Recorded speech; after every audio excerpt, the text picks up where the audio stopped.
अब रही बात, अलग अलग देवताओं को भजने वाले लोग अपने अपने इष्ट को परम तत्व कहते हैं, ठीक है, उनकी भावना है और उस रूप में वो अनुभव करें, भजन करें, लेकिन अगर सब शास्त्रों का आलोडन किया जाए तो परम तत्व के रूप में भगवान ही सिद्ध हो। दो चार उदाहरण देकर के मैं बात आगे बढ़ाऊं। एक उदाहरण तो यही समझ लो कि भगवान परम तत्व इसलिए भी हैं कि वेद भगवान का ही परम तत्व के रूप में प्रतिपादन करता है। वेद से बड़ा कोई प्रमाण नहीं। कहां पर?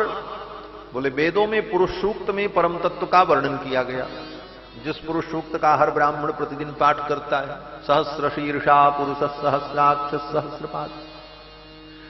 उस पुरुष सूक्त में सबसे अंत में आकर के यही कहा वेदों ने कि श्रीश्चते लक्ष्मीश्च पत्न्यावहो रात्रे पार्श्वे नक्षत्राणि रूपमस्विनौ।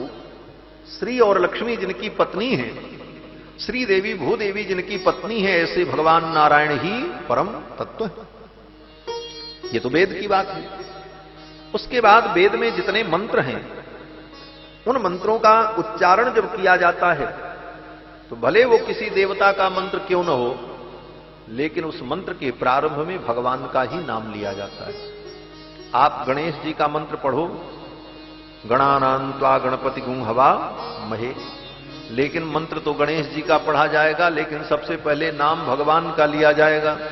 हरि ही ओम गणानां त्वा गणपति गुं हवामहे। हरि ही ओम, पहले हरि का नाम ले। देवी का भी मंत्र पढ़ो तो हरि ही ओम अंबे अंबिके बालिके नमानयति कश्चन ससत्यस्वकः सुभद्रिकां कां पीलवासिनीम्। देवी का भी मंत्र पढ़ो तो पहले भगवान हरि का नाम लेना। रुद्र का भी मंत्र पढ़ो तो हरि ही ओम नमस्ते रुद्रमन्यव उतोतैखवे नमः बाहुभ्यामुतते नमः।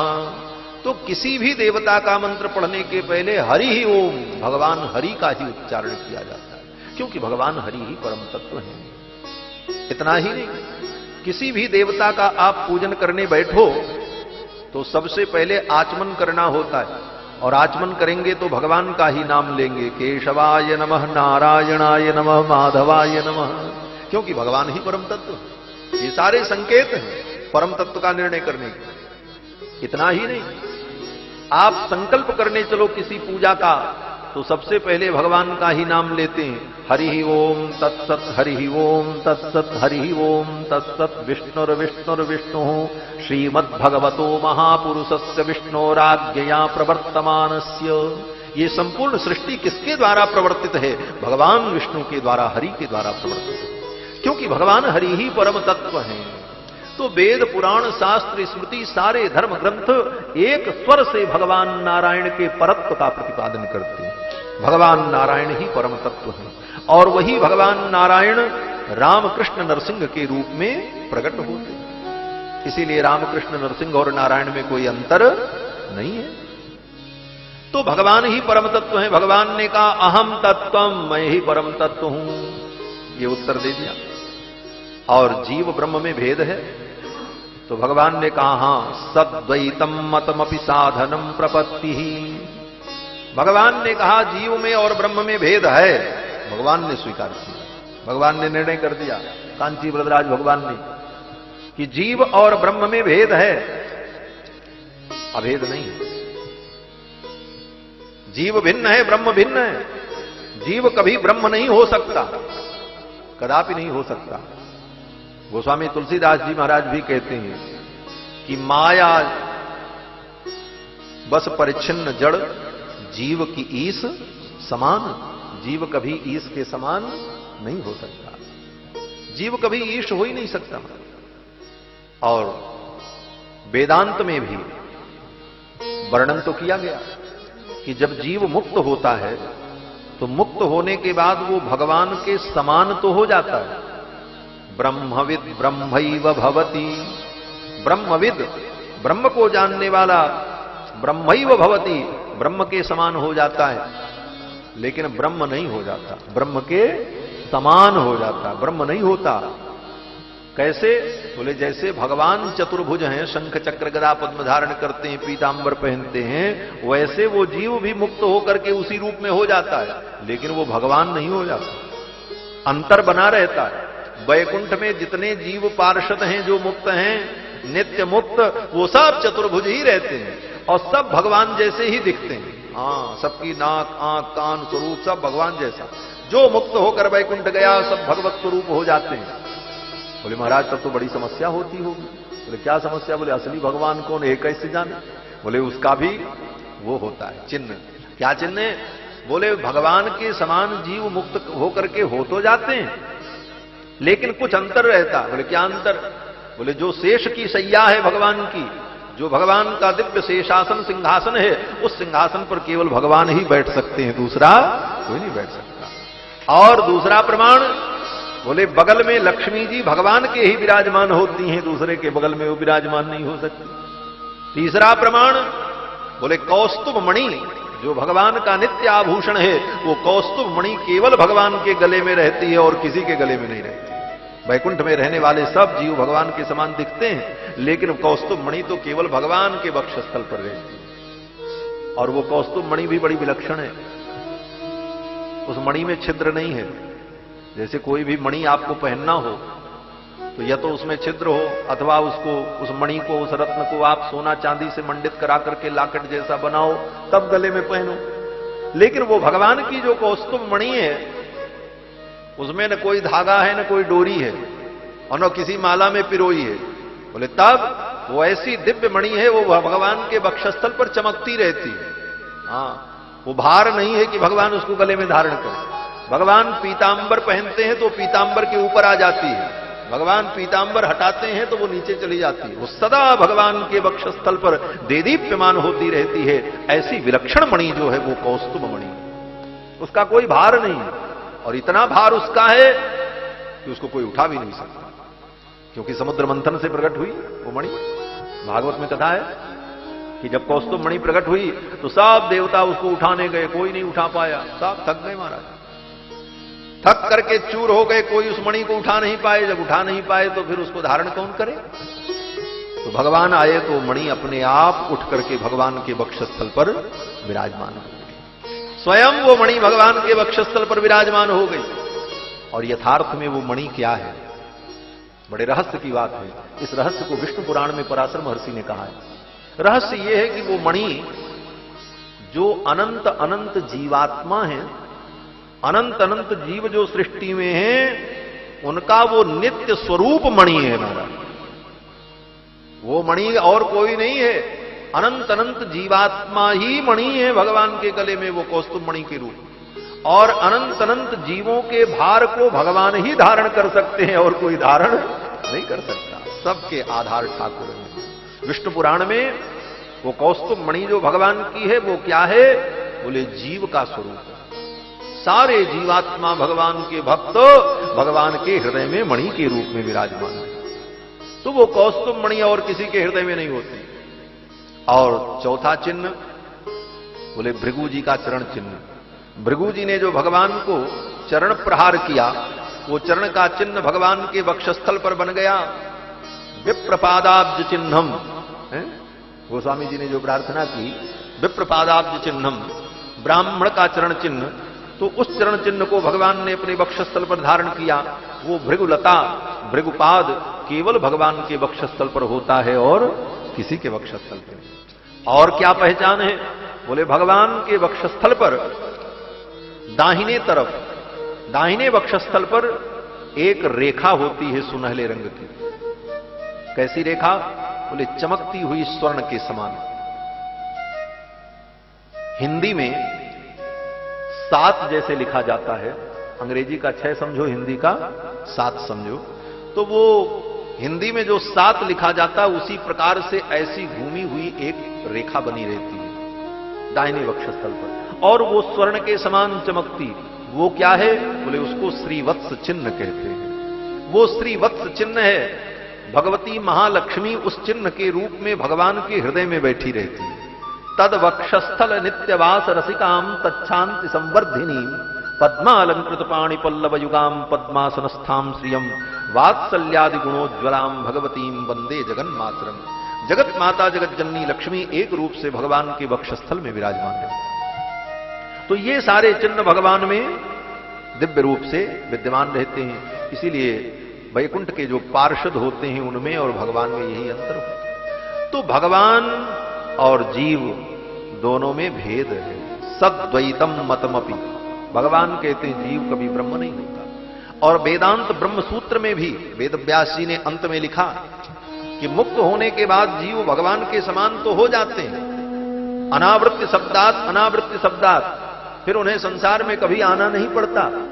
लेकिन भगवान के समान होने पर भी भगवान का जो काम है वो काम जीव नहीं करते। बोले क्या काम? बोले जगत व्यापार वर्जम। वेद व्यास जी सूत्र लिख रहे हैं जगत व्यापार वर्जम। ये जगत का जो व्यापार है, व्यापार माने कार्य, भगवान जो अनंत अनंत सृष्टि बनाते हैं उसका पालन करते हैं, फिर उसका संहार करते हैं, ये काम वो जीव नहीं कर सकता। मुक्त होकर के वैकुंठ जाएगा, भगवान के समान ही रहेगा, भगवान के समान दिखेगा, लेकिन ये काम वो नहीं कर सकता। ये सोचे कि हम भगवान के समान हो गए, हम भी सृष्टि करें, पालन करें, संहार करें, बोले ये कार्य उसका नहीं होता, ये कार्य तो भगवान का ही होता। तो इन सारे कारणों से जीव और ब्रह्म में भेद है। भगवान ने कहा जीव और ब्रह्म में भेद है। और तीसरा प्रश्न, भगवान की प्राप्ति का साधन क्या है? तो भगवान ने स्वयं कहा कि मेरी प्राप्ति का सर्वश्रेष्ठ साधन प्रपत्ति है। सर्वश्रेष्ठ साधन प्रपत्ति है। सर्वधर्मान परित्यज्य सर्व कामाश्च साक्षरान लोक विक्रांत चरणौ शरणम ते ब्रजम विभो। भगवान कहते हैं सब कामनाओं को छोड़ करके जीव मेरी शरणागति कर ले, यही मेरी प्राप्ति का सर्वोत्तम साधन है। ज्ञान भी साधन है, भक्ति भी साधन है, उपासना भी साधन है, कर्म भी साधन है, लेकिन इन साधनों से श्रेष्ठ साधन शरणागति है। शरणागति को ही प्रपत्ति कहते हैं। इसीलिए गीता में भगवान ने अर्जुन को कर्म का उपदेश किया, ज्ञान का उपदेश किया, भक्ति योग बताया। सब बताने के बाद भी अर्जुन का मोह भंग नहीं हुआ। तब अर्जुन ने कहा महाराज आपने सब तो सुना दिया, लेकिन अभी तक मेरे पल्ले कुछ नहीं पड़ा, मैं क्या करूं ये निर्णय नहीं कर पा रहा हूं। कौन सा साधन अपनाऊं कि निश्चित रूप से मेरा कल्याण हो, कर्म बंधन से मैं मुक्त हो जाऊं, संसार के इन सारे कर्मों को करते हुए भी कर्म का कोई बंधन न हो। तब भगवान ने कहा अर्जुन अभी तक तो मैंने तुमको जो बताया वो गोपनीय था, लेकिन अब परम गोपनीय तत्व जो है, परम गोपनीय ज्ञान है, वो मैं तुमको बताने जा रहा हूं। गीता के 18वें अध्याय में भगवान कहते हैं कि गुह्याद गुह्यतमम भूयः शृणु मे परमं वचः। गुह्य से गुह्य तत्व जो है वो मैं तुमको अब बताने जा रहा हूं। गुह्याद गुह्यतमम भूयः शृणु मे परमं वचः। अर्जुन ने कहा प्रभु वो क्या वचन है आपका? तो भगवान कहते हैं मन्मना भव मद भक्तो मदयाजी माम नमस्कुरु। अपना मन मेरे में लगा करके मेरा यजन करो और सभी साधनों का भरोसा छोड़ दो। जितने साधन तुम कल्याण के लिए मान रहे हो कि कर्म से, भक्ति से, ज्ञान से, यज्ञ से, तप से, समाधि से तुम मुझे प्राप्त कर लोगे, कर्म बंधन से मुक्त हो जाओगे, उन सारे साधनों का भरोसा छोड़ करके सर्वधर्मान परित्यज्य मामेकम शरणम ब्रज। सब धर्मों को छोड़ करके मात्र मेरी शरण में तुम चले आओ। सर्वधर्मान परित्यज्य मामेकम शरणम ब्रज अहम त्वा सर्व पापेभ्यो मोक्षयिष्यामि मा शुचः। मैं तुमको समस्त पापों से मुक्त कर दूंगा, मा शुचः तुम चिंता मत करो। तुम अपने साधन से स्वयं पाप मुक्त नहीं हो सकते, यही कारण है। भगवान कहते हैं तुम अगर कोई प्रयास करो कि मैं अपने प्रयास से अपने पापों से मुक्त हो जाऊं, बोले इतना पाप तुमने अनंत अनंत जन्मों में किया है कि तुम उन पापों का स्वयं प्रायश्चित नहीं कर सकते। बोले तब भगवान कहते हैं ये मेरे ऊपर तुम छोड़ दो, तुम केवल मेरी शरण में आ जाओ, मैं तुम्हारा पाप मिटाऊंगा, तुम नहीं मिटा पाओगे। अहम ता सर्व पापेभ्यो मोक्षयिष्यामि, मैं तुमको समस्त पापों से मुक्त कर दूंगा। ऐसा कैसे हो सकता है?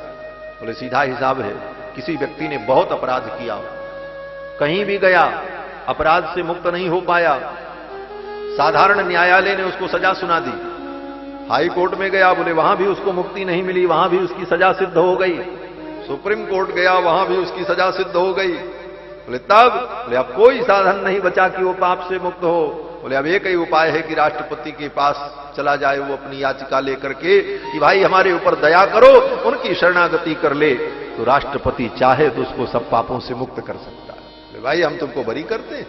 तो भगवान तो सर्वोपरि हैं। भगवान कहते हैं सर्वधर्मान परित्यज्य मामेकम शरणम ब्रज, सब धर्मों को छोड़ करके मेरी शरण में आ जाओ तो अहम ता सर्व पापेभ्यो मोक्षयिष्यामि मां सुजह, मैं तुमको समस्त पापों से मुक्त कर दूंगा। ये शरणागति, शरणागति एक बार करनी पड़ती है। एक बार शरणागति कर ले तो जीव का, उस जीव का भगवान कभी त्याग नहीं करते। ये बड़ा गंभीर विषय है, इस विषय पर और मैं कुछ कहूं तो समय नहीं है। शरणागति, बाकी जितने साधन हैं वो बार बार करने पड़ते हैं। हाँ, कर्म बोले जीवन भर करते रहो तब कर्म से मुक्ति मिलेगी। ज्ञान बोले ज्ञान का बार बार परिमार्जन करते रहो तब वो ज्ञान कल्याण करेगा। भक्ति बोले भक्ति भी लगातार चलती रहे और चलते चलते अंतिम समय में भगवान का स्मरण हो और तब मृत्यु हो, तब वो भक्ति सफल होती। इसीलिए भक्ति में अंतिम स्मृति की आवश्यकता है। लेकिन शरणागति बोले शरणागति में अंतिम स्मृति की आवश्यकता नहीं होती। एक बार जीव ने अगर शरणागति कर ली, ज्ञानात् अथवा ज्ञानात् कृतमात्म निवेदन, अज्ञानात् अथवा ज्ञानात् कृतमात्म निवेदनम, अज्ञान से अथवा ज्ञान से किसी भी प्रकार से अगर जीव ने एक बार भगवान की शरणागति कर ली तो एक बार की गई प्रपत्ति उसके मोक्ष पर्यंत साधन बनती है। भगवान कहते हैं साधनम प्रपत्ति ही। भगवान ने कांचीपूर्ण स्वामी जी को कहा कि रामानुज स्वामी से कह देना कि मेरी शरणागति ही सबसे बड़ा साधन है, इससे बड़ा कोई साधन ही नहीं। और शरणागति रूपी साधन कर लेने के बाद भगवान कभी शरणागत का त्याग नहीं करते। कोटि विप्र बद लागी ही जाहू, आए शरण तजहु नहीं ताहू। शरणागत का भगवान कभी त्याग करते ही नहीं। करोड़ों ब्रह्म हत्या लगी हो लेकिन शरण में आ गया तो फिर शरणागत के दोष का चिंतन नहीं करना। अगर उसके अंदर इतनी क्षमता ही होती तो फिर आपकी शरण में क्यों आता? शरण में आया है इसका मतलब अब आप उसके दोष का चिंतन न करके उसकी रक्षा करो। इसीलिए भगवान शरणागतों की रक्षा करते। विनत विविध भूत ब्रात रक्षैक दीक्षे, शरणागत भक्तों की रक्षा की दीक्षा लेकर के भगवान बैठे हुए हैं। इसीलिए भगवान शरणागत वत्सल है। शरणागत वत्सल का मतलब क्या? शब्द तो हम कहते हैं लेकिन इसके पीछे जो भाव है उसे समझो। शरणागत वत्सल भगवान इसलिए है, वत्सल उसे कहते हैं जिसके अंदर प्रेम हो। और कौन सा प्रेम? बोले जैसे बछड़े के प्रति गाय का प्रेम होता है। बछड़े को वत्स कहते हैं संस्कृत में, बछड़े को वत्स कहते हैं। और वत्स के प्रति, बछड़े के प्रति जो गाय का प्रेम है उसको कहते हैं वात्सल्य। और वो वात्सल्य प्रेम जिसके अंदर हो उसको कहते हैं भक्तवत्सल। तो भगवान भक्तवत्सल हैं।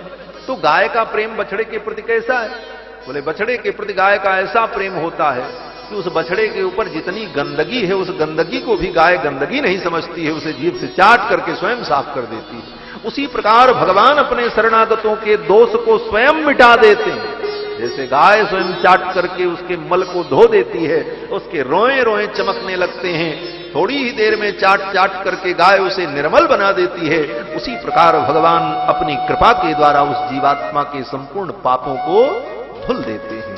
यही भगवान की शरणागत वत्सलता है। ये वत्सल शब्द के पीछे छिपा हुआ गंभीर भाव है। तो भगवान की शरणागति ही सर्वोपरि साधन है। शरणागति से ही जीव का कल्याण होता है। और एक उदाहरण कह करके आगे बढ़े कि रावण ने जानकी जी को ले जाकर के लंका में अशोक वाटिका में बैठा दिया।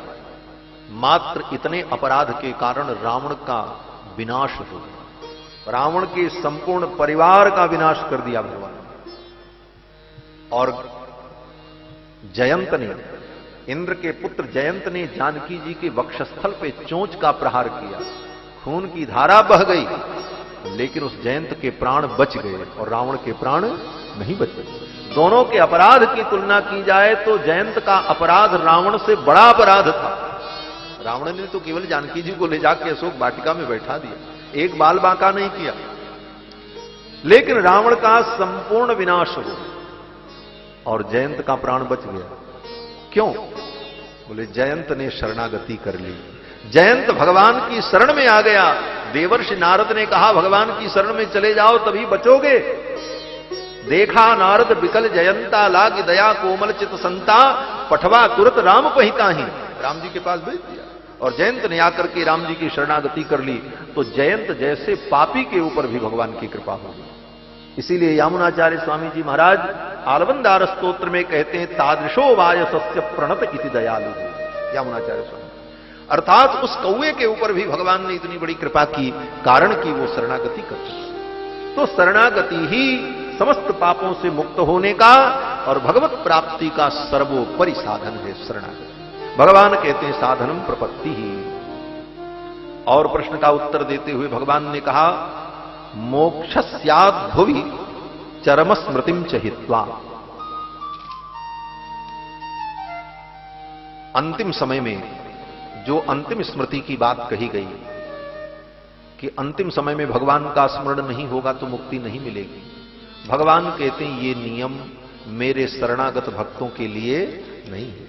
जो शरणागति कर चुके हैं उनको अंतिम स्मृति की जरूरत नहीं होती। क्यों नहीं जरूरत होती? भक्तों ने तो कहा महाराज कि महाराज उस समय जब प्राण निकलेगा तो आपका स्मरण कैसे करेंगे? कारण बोले जब प्राण निकलता है तो शरीर की 72,000 नाड़ियां फटने लगती हैं, बात पित्त कफ दूषित हो जाता है, कंठ अवरुद्ध हो जाता है, तो भगवान का स्मरण हो तो कैसे हो? तो इसलिए भक्तों ने कहा आज ही मेरा मन आपके चरणों में लग जाए। कृष्ण त्वदीय पद पंकज पंचरांतम अद्यैव में विशतु मानस राजहंस। मेरा मानस राजहंस आज ही हे गोविंद आपके चरणों में निमग्न हो जाए। क्यों? बोले जब प्राण निकलेगा तब क्या होगा पता नहीं। अद्यैव में विशतु मानस राजहंस प्राण प्रयाण समये कफवात पित्तैहि कंठावरोधन विधौ स्मरणम कुतस्ते। जब प्राणावरोध होगा, प्राण निकलेगा, कंठ अवरुद्ध हो जाएगा, उस समय आपका स्मरण कैसे मैं कर पाऊंगा? इसलिए आज ही मेरा मन आपके चरणों में लग जाए। तो भगवान कहते हैं जो मेरे शरणागत भक्त हैं वो अंतिम समय में मेरा स्मरण न करें फिर भी उनको मुक्ति मिलेगी। बोले कैसे मिलेगी? तो भगवान कहते हैं वो मेरा स्मरण न करें तो मैं उनका स्मरण कर लेता हूं। भगवान कहते हैं मैं उनका स्मरण कर लेता हूं। यदि वातादि दोषेन, प्रमाण शास्त्र का वराह पुराण में भगवान भगवती भूदेवी से कहते हैं कि हे देवी जो मेरे शरणागत भक्त होते हैं, मेरी शरणागति कर लेते हैं, यदि वातादि दोषेन भक्ता माम च विस्मरेत, बात पित्त कफ इत्यादि दोष के कारण अगर वो मेरा स्मरण अंतिम समय में नहीं कर पाते हैं, यदि वातादि दोषेन भक्ता माम च विस्मरेत तो अहम स्मरामि मद्भक्तम नयामि परमाम गतिम। मैं अपने भक्त का स्मरण कर लेता हूं और उसे परम गति प्रदान कर देता हूं। तो शरणागत भक्त को अंतिम स्मृति की भी जरूरत नहीं होती है। बोले ऐसा कैसे? बोले हम भगवान का स्मरण नहीं किए, भगवान ने हमारा स्मरण किया, तो क्या भगवान के स्मरण से काम चल जाएगा? बोले हां चल जाएगा, बात एक ही है। बोले कैसे? बोले इसको आप ऐसे समझो कि एक महात्मा थे, सूरदास थे, आंखें नहीं थी और बद्रीनाथ की यात्रा पर जा रहे थे। किसी सज्जन ने पूछा कहां जा रहे हो? बोले बद्रीनाथ भगवान के यहां जा रहे हैं। बोले जाकर के क्या करोगे? तुम्हारे तो आंख नहीं है, तुम क्या देखोगे भगवान? तो उस महात्मा ने कहा हम नहीं देख पाएंगे, लेकिन जिनको देखने जा रहे हैं उनके तो आंख है, वो हमको देख लेंगे, हमारा कल्याण। तो हम भगवान का स्मरण करें चाहे भगवान हमारा स्मरण कर ले, बात एक ही है भाई। चाहे ककड़ी पे चक्कू गिरे, चाहे चक्कू पे ककड़ी गिरे, कटना तो ककड़ी कोई। हम भगवान का स्मरण करें चाहे भगवान हमारा स्मरण करे, उद्धार तो हमारा ही होना। तो भगवान कहते हैं यदि वातादि दोषेन भक्ता माम च विस्मरे अहम स्मरामि मद्भक्तम नयामि परमाम गतिम। अपने उन भक्तों का मैं स्मरण करता हूं और उनको परम गति प्रदान कर देता हूं। इसलिए शरणागत भक्त को अंतिम स्मृति की भी आवश्यकता नहीं होती। और अंतिम प्रश्न का उत्तर देते हुए कहा कि पूर्णार्ये महति श्रमाश्रयोस्य कार्य। भगवान ने कहा कि यामुनाचार्य के शिष्य जो महापूर्ण स्वामी हैं, उन्हीं महापूर्ण स्वामी की शरणागति रामानुजाचार्य करें, उन्हीं से जाकर के समाश्रयण ग्रहण करें। इस प्रकार भगवान ने जो उत्तर दिया, वो सारा उत्तर कांचीपूर्ण स्वामी ने आकर के रामानुज स्वामी को बताया। रामानुज स्वामी को समाधान मिल गया और रामानुज स्वामी ने फिर महापूर्ण स्वामी जी के पास जाकर के समाश्रयण किया, महापूर्ण स्वामी से दीक्षा प्राप्त की। ये महापूर्ण स्वामी यामुनाचार्य जी के शिष्य थे और परम ज्ञानी थे। भगवान ने आदेश किया कि उन्हीं से आप दीक्षा ग्रहण करो, तो रामानुज स्वामी ने जाकर के महापूर्ण स्वामी से दीक्षा ग्रहण। ये दीक्षा की कथा भी बड़ी अद्भुत थी। रंगम पहुंचे, श्रीरंगम पहुंचे। श्रीरंगम में जाकर के स्वामी जी से कहा कि आप मुझे वैष्णव दीक्षा दे दो। स्वामी जी ने कहा अच्छा, आजकल होता रहा, टलता रहा। फिर वहां से महापूर्ण स्वामी जी यात्रा पर चल पड़े, तो रामानुज स्वामी उनके साथ साथ। बोले दीक्षा कब होगी? तो महापूर्ण स्वामी ने कहा आप चलो कांची में चल करके दीक्षा देंगे। रास्ते में एक जंगल पड़ा, उसी जंगल में रात्रि में विश्राम किया। वहां पर राम जी का एक मंदिर था, कोदंड पाणी भगवान का मंदिर, वहीं विराजमान हुए। महापूर्ण स्वामी सो रहे थे, रामानुज स्वामी को नींद नहीं आई। रात भर सोचते रहे क्या करें, अभी तक मैं वैष्णव नहीं बन पाया, मेरी शरणागति नहीं हुई, स्वामी जी ने मेरी शरणागति नहीं कराई और मुझे वैष्णव दीक्षा प्राप्त नहीं हुई। अगर कहीं मेरा शरीर छूट गया तो जीवन व्यर्थ चला जाएगा, क्योंकि मृत्यु तो निश्चित है, कब आ जाए कहां आ जाए कोई ठिकाना नहीं। रात्रि में रामानुज स्वामी को नींद नहीं आई और रात्रि में रामानुज स्वामी ने अर्धरात्रि में उठ करके अपने स्वामी जी से, महापूर्ण स्वामी से कहा स्वामी जी आप अभी मुझे वैष्णव बनाओ, अभी आप मुझे वैष्णव दीक्षा दो। स्वामी जी ने कहा अर्धरात्रि में? चल करके कांची में वैष्णव दीक्षा होगी। तो रामानुज स्वामी ने कहा गुरुदेव जीवन अनित्य है, जीवन का कोई ठिकाना नहीं है, हो सकता हम कांची न पहुंच पावे, सवेरे मेरा शरीर पूर्ण हो जाए। उस स्थिति में बिना वैष्णव हुए, बिना वैष्णव दीक्षा लिए मृत्यु हो जाएगी, तो ये तो जीवन मेरा बेकार हो जाएगा।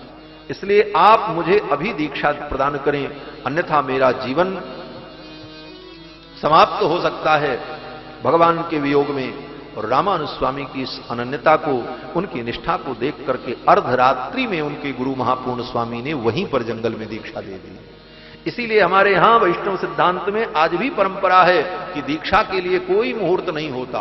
रात के 12 बजे भी कोई जीव आ जाए कि मुझे वैष्णव बना दो, वैष्णव दीक्षा दे दो, तो रात के 12 बजे भी उसको दीक्षा हो जाती है हमारे यहां। कारण यही है कि रामानुज स्वामी ने जब अर्धरात्रि में दीक्षा ग्रहण किया कि भाई जीवन अनित्य है, कोई ठिकाना नहीं, और बाकी सब कार्य के लिए मुहूर्त है, भगवान की शरण में आने के लिए कोई मुहूर्त नहीं होता। जब आप शरण में आओ वही मुहूर्त। गोस्वामी तुलसीदास जी महाराज लिखते हैं राम की शरण जाए साइत सुदिन न हेरिए। राम जी की शरण में जाने के लिए साइत और सुदिन नहीं देखा जाता।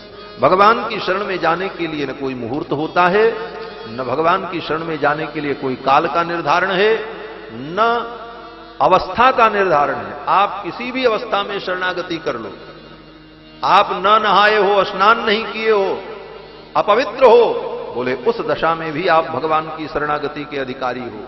क्यों? बोले शरणागत जो होता है वो नहा धो करके पूरी तैयारी करके थोड़ी शरण में आता है। वो तो विपत्ति आई तो प्राण बचाने के लिए भगा और जिस परिस्थिति में था उसी परिस्थिति में आ गया।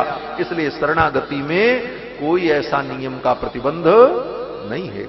आप कभी भी भगवान की शरणागति करो। द्रौपदी ने भगवान की शरणागति कब की? महाभारत में वर्णन है कि जब द्रौपदी रजस्वला थी और एक वस्त्र में थी, उस समय दुशासन जब उनके वस्त्र को खींचने लगा तो उस समय द्रौपदी ने शरणागति की। द्रौपदी ने कहा गोविंद द्वारिका वासिन कृष्ण गोपी जनप्रिय कौरवैहि परिभूताम माम किम न जानासि केशव। हे गोविंद मैं आपकी शरणागति कर रही हूं। भो कृष्णाच्युत भो कृपालय हरे भू पांडवानाम सखे। हे पांडवों के सखा मैं आपकी शरणागति कर रही हूं, मेरी लाज बचाओ। उस रजस्वला द्रौपदी की शरणागति को भगवान ने स्वीकार कर लिया और भगवान का वस्त्रावतार हो गया। कहने का भाव कि भगवान की शरणागति में कोई मुहूर्त काल का नियम नहीं है। काल देश नियमो नास्ति, काल का देश का कोई नियम नहीं है। कहीं भी किसी काल में किसी देश में आप भगवान की शरणागति कर सकते हैं। तो रामानुज स्वामी ने महापूर्ण स्वामी जी के पास जाकर भगवान का समाश्रयण किया और महापूर्ण स्वामी ने 5 संस्कार किया।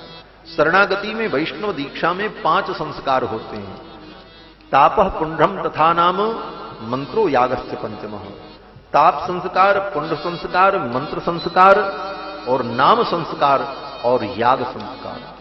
ताप संस्कार में भगवान के शंख चक्र की मुद्राओं को अग्नि में तप्त करके शरणागत की भुजाओं को अंकित किया जाता है और फिर मस्तक पर ऊर्ध्वपुंड और नामकरण, नामम कुर्याच्च वैष्णवम, नाम के आगे दास शब्द जोड़ करके दासांत नामकरण होता है और फिर मंत्र का उपदेश और फिर भगवान के सामने साष्टांग प्रणाम करवाते हुए आचार्य भगवान से प्रार्थना करते हैं कि हे प्रभो, नारायण दया सिंधो वात्सल्य गुण सागर एनम रक्ष जगन्नाथ बहुजन्मापराधिनुम। हे प्रभो, हे दया सिंधो, ये जीव जो आपकी शरणागति कर रहा है, एनम रक्ष, आप इसकी रक्षा करो। हे जगन्नाथ, आप इस पर कृपा करो। इस प्रकार उस जीवात्मा का निवेदन गुरुदेव भगवान से करते हैं, तब उस जीव की शरणागति को भगवान स्वीकार कर लेते हैं। तो महापूर्ण स्वामी ने रामानुज स्वामी की अर्धरात्रि में शरणागति कराई।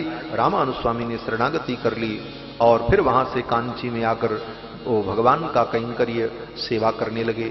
बड़ी बड़ी कथाएं हैं रामानुज स्वामी की और भी बहुत